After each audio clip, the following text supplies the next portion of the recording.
Sue, thank you for that introduction. Thank you for the enormous courage that you have displayed in your leadership on the Sacramento County Board of Supervisors, taking a strong stand for the small business people, the shopkeepers, and the citizens of this region. I also want to wish all of you a Happy New Year.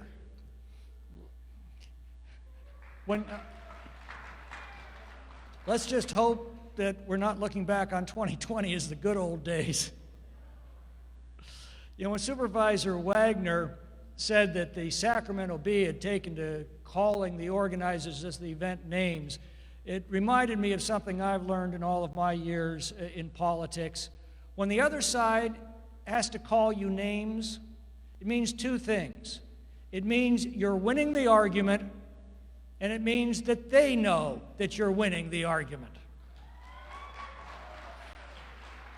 So I want to thank you for inviting me to join you tonight for this Justice for George Floyd demonstration. Now, this is very important to note because according to multiple public health experts, that prevents this weekend's conference from becoming a super spreader event. And if we've learned anything in the last 10 months, we must listen to the experts and follow the science wherever it leads. So many of our woke public health officials have told us that according to the science, mostly peaceful social justice protests are so important to public health as to dwarf any dangers from COVID-19. Now, of course, your life's work, the ability to put food on your family's table and keep a roof over your family's heads are non-essential jobs that must be brutally eradicated by those who have essential jobs in order to protect you from using your own best judgment. But don't worry, we just wrote everybody a check for $600, made possible from your family's taxes, and we've also made a contribution of $700 million in your name to Afghanistan. You're very welcome. The science has also apparently discovered that COVID can tell time. Fortunately, Governor Newsom has protected all of us by declaring a 10 p.m. curfew to run home, lock our doors, and hide from the virus until morning. Unless we're demonstrating for leftist causes, of course, in which case we enjoy a natural moral immunity from the virus. We call it the woke effect. But in all seriousness, what does the science tell us about COVID-19? Well, it tells us that COVID-19 poses virtually no threat to children, but it can be quite severe among the elderly. So what did the experts do with this science? They closed the schools and forced infected patients into nursing homes. Science tells us that obesity and high blood pressure can worsen the effect of the disease. So what did the experts do with this science? They closed the gyms and kept the liquor stores open. Science tells us that outdoor transmissions of this disease are extremely rare, while more than 80% of transmissions occur in people's homes. So what did the experts do with this science? Well, they closed the playgrounds, beaches, and campgrounds and forced people to stay in their homes. That's why I'm completely baffled, as I'm sure all of you are, that after California ordered people to stay at home, where the rate of infection is the highest, we're now seeing the highest rate of infection since the pandemic began. Who could have seen that one coming? In fact, a growing number of studies based on actual data tell us that there's no statistically significant correlation between the lockdowns and the infection rates. At best, the lockdowns have been remarkably ineffective at reducing the spread, and yet, unless you look at computer modeling that begins with the premise that the lockdowns are effective. Last May, New York Governor Andrew Cuomo admitted that 84% of COVID-19 hospitalizations in New York were people either already sheltering at home or at nursing homes. Obviously, the lockdowns didn't protect them any more than California's recent round of lockdowns has protected us. So perhaps the time has come to entertain the possibility that we are indeed being governed by idiots.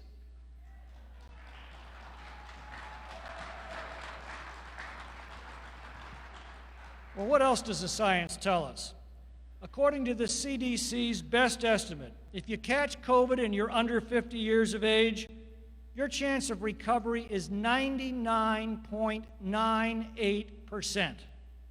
Even if you're over 70, you have a 94.6% chance of recovery. If you're under 20, the survival rate is 99.9997. For this age group, COVID is less of a threat than the average flu season. And according again to the CDC, 40% of those who get this disease don't even know they have it. That inspired a Rod Serling meme making the rounds that says, imagine, if you will, a virus so dangerous that you have to be tested to know if you have it. Now, this is not to discount the tragedy of the 376,000 Americans who have died while having COVID since this pandemic began. You know, my mother's 90 years old, and I worry very much about her succumbing to COVID, but I also worry very much about her succumbing to stroke, heart disease, cancer, or the flu, not to mention the toll that is taken by social isolation. The problem is we have fixated on one danger to the exclusion of all else. And to be clear, this is a very nasty bug and not something to be taken lightly, especially for the frail and the elderly. But it is not the bubonic plague. It is not even the Spanish flu. The lockdowns have not only failed to save lives, it's becoming increasingly clear, in fact, alarmingly clear, that these lockdowns are needlessly costing lives. That's particularly ironic since the first and most ancient principle of medicine is first, do no harm. It was reported a few weeks ago that in San Francisco, excess deaths from drug abuse now exceed COVID deaths. Now, that's not the total deaths from drug abuse. That's just the increase in drug abuse deaths since the lockdowns forced so many into lives of poverty and despair. Alzheimer's deaths are way up as the afflicted are cut off from any contact with friends and family and social stimulation. What happens when you destroy the social connections that people rely upon to maintain their mental health? When you destroy the connection that the elderly need with their families? When you cut off the spiritual uplift and hope that so many get from church? When you cut off children from an entire year of school and daily contact with their social peers? When you wantonly destroy the life's work of millions of shopkeepers and small business owners and demand that they stay at home as their incomes evaporate and their savings dwindle? Well, we already know the answer to these questions because we're measuring it in human lives. Suicides, drug and alcohol abuse, domestic violence and abuse, homicides, lethal delays in health treatments and health screenings, and poverty-related deaths as tens of millions of Americans are thrown into poverty. Globally, the United Nations warns that 130 million people will starve to death around the world because of the economic damage caused by these measures. You know, I asked Anthony Fauci way back in April if he'd had taken these factors into account in the draconian measures that he was introducing into this country. His answer was a breezy, well, no, we really don't. Bureaucratic translation, don't know, don't care. And that's the problem with blind reliance on experts. They don't look beyond their area of expertise. Lord Salisbury, a 19th century British prime minister, summed up his education in national leadership this way. He said, "No lesson seems to be so deeply inculcated by the experience of life as that you should never trust experts. If you believe the doctors, nothing is wholesome. If you believe the theologians, nothing is innocent. If you believe the soldiers, nothing is safe. They all require to have their strong wine diluted by a very large admixture of insipid common sense."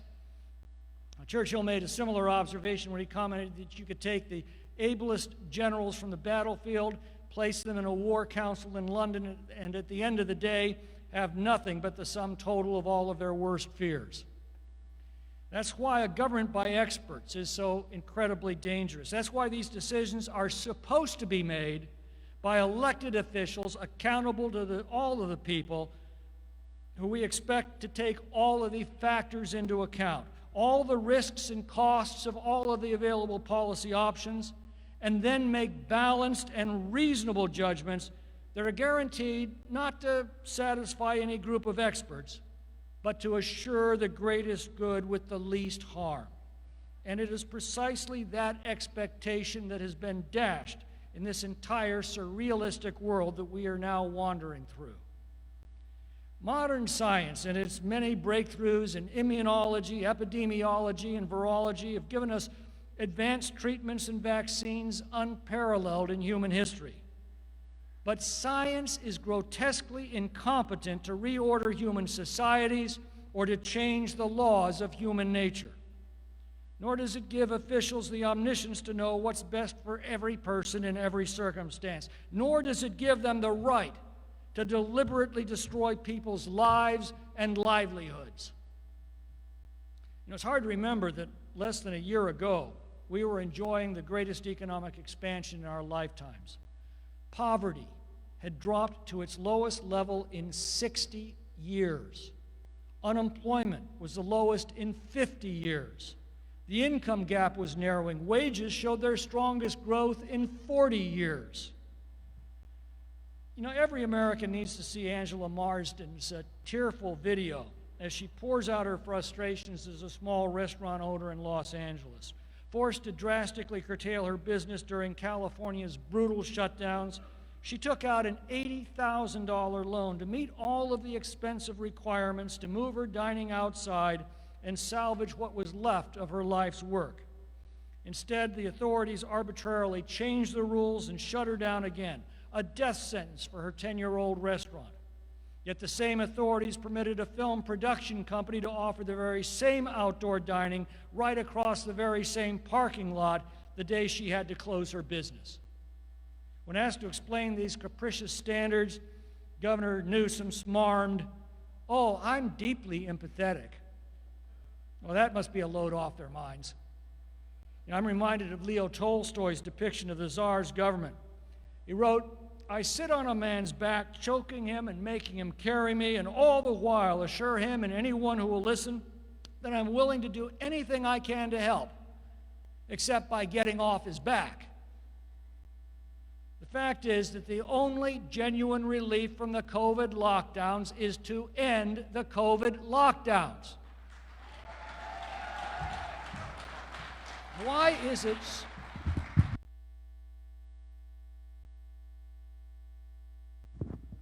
Thank you. Past 10 o'clock already? No, not quite. What a relief. I don't understand why is it so hard for policymakers to understand that simple point?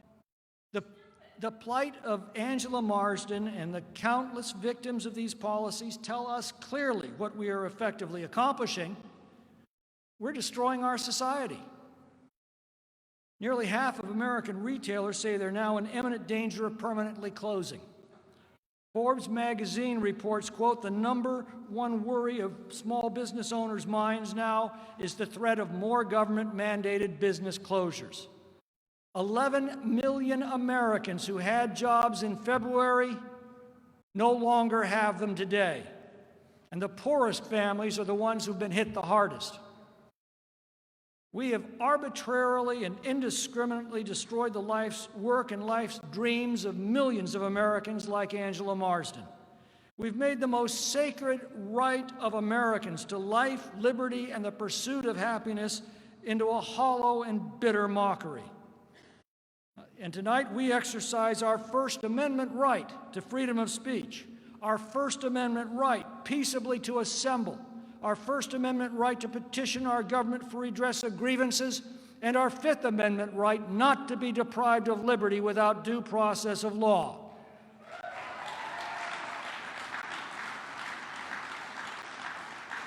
And yet there are many clamoring tonight to strip us of all of these rights and treat us as misbehaving children rather than as free citizens in a free nation exercising our own best judgment. When Newsom closed the churches in violation of the First Amendment guarantee of freedom of religious practice, he dismissed the churches as high risk, low reward. Well, actually, I'd argue that our churches offer one of the most essential services in our society in a crisis like this. They offer us hope. You know, for nearly a year, Sweden didn't force its businesses or churches to close.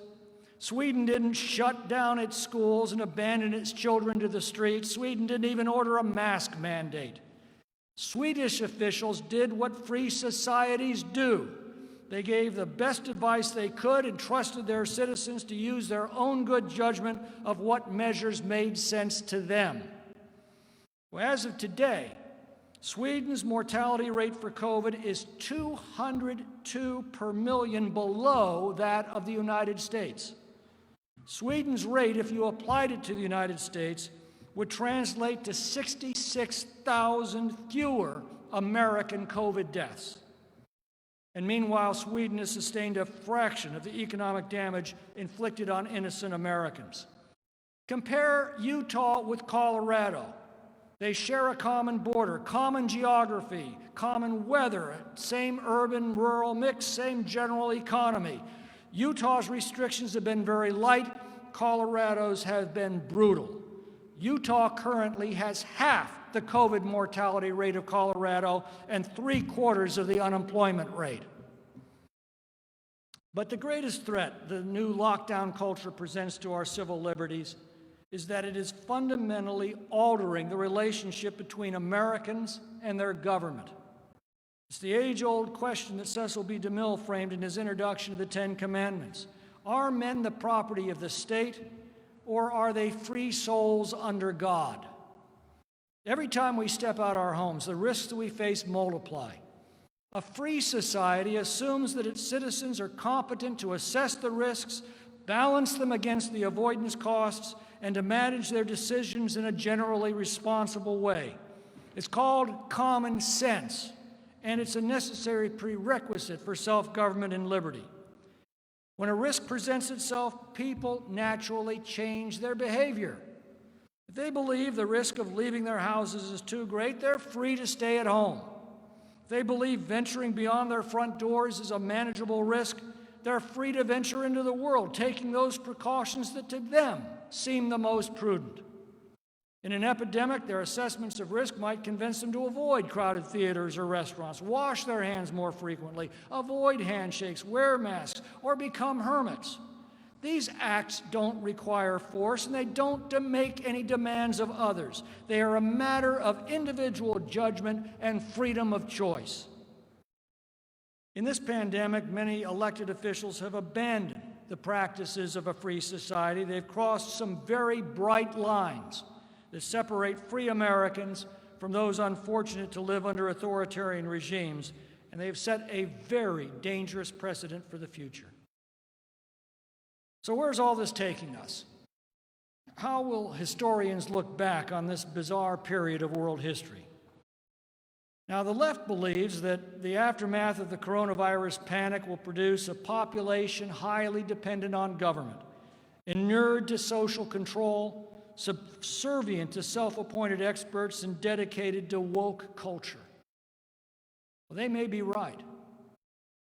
But more likely, I believe that as this panic subsides and as the full measure of the damage that it has caused is taken, America could see instead a rebirth of liberty, the fresh skepticism of the charlatans who seek to control every aspect of our lives, and fiscal constraints on government that will produce the most dramatic downsizing of bureaucracies in our history.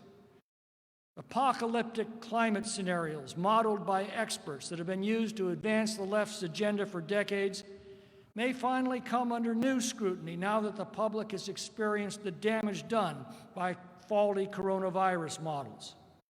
The designs for an all-encompassing welfare state may finally face the fulfillment of Margaret Thatcher's prophecy that sooner or later socialists run out of other people's money. State and local governments are already facing the necessity to make deep cuts as their revenues plummet. Leftist economics is based on the assumption that government finances our economy. As Americans can now plainly see, the real world works in precisely the opposite manner. The economy finances the government, And when the economy is shut down, so too is the revenue feeding the left's agenda. The violent riots that in part draw their energy, destructiveness, and intensity from the pent-up frustration and anger of an entire population in lockdown may awaken the great silent majority that has slumbered since the last era of radical violence, an awakening that produced a center-right realignment that began in 1968. Confronted with the devastation caused by these lockdowns, Americans may discover a new appreciation for the pro-growth policies of free market capitalism and a new disdain for the economic stagnation of command and control socialism. Which direction our country takes will be decided in the state and local elections in 2021 and 2022, as local and state officials responsible for these devastating policies face the voters whose lives they have completely upended. A nation like ours, with a proud heritage of freedom, has seen the best and worst of times in the span of just 12 months and may soon put that new experience to work. We began the last year with one of the greatest economic expansions in our history, lifting millions of Americans out of poverty, boosting wages for American workers, finally reducing the income gap, all set in motion by economic policies that included the largest regulatory rollback in history and one of the biggest tax cuts. After less than a year of leftist authoritarian policies, that prosperity lies in ruins. These policies have rapidly produced not only the highest unemployment rate since the Great Depression, but the collapse of the rule of law across our country. The good news is that more and more Americans are questioning the lunacy of these policies and the hypocrisy of those who impose them. Newsom's curfew order was met with spontaneous, defiant demonstrations across the state. Elected sheriffs are increasingly refusing to enforce these orders. Pastors are reopening their churches. Businesses are reopening even as their owners are taken away in handcuffs. You know, all mass hysterias are driven by blind fear and fanned by politicians who see opportunity in that. We've learned that such fear can cause a free people to abandon their legacy of freedom and independence, their prosperity, and their common sense, but only for a while. Every time in history this has happened, there's always a moment when the fear fever breaks and the hysteria suddenly burns itself out. They all pass a tipping point when the absurdity of it all becomes so apparent that it overcomes the fear and the people turn on their tormentors. I don't know if the recent wave of business and religious persecutions, the unlimited home detention orders, and the demonstrated hypocrisy of those who order them signals that moment yet.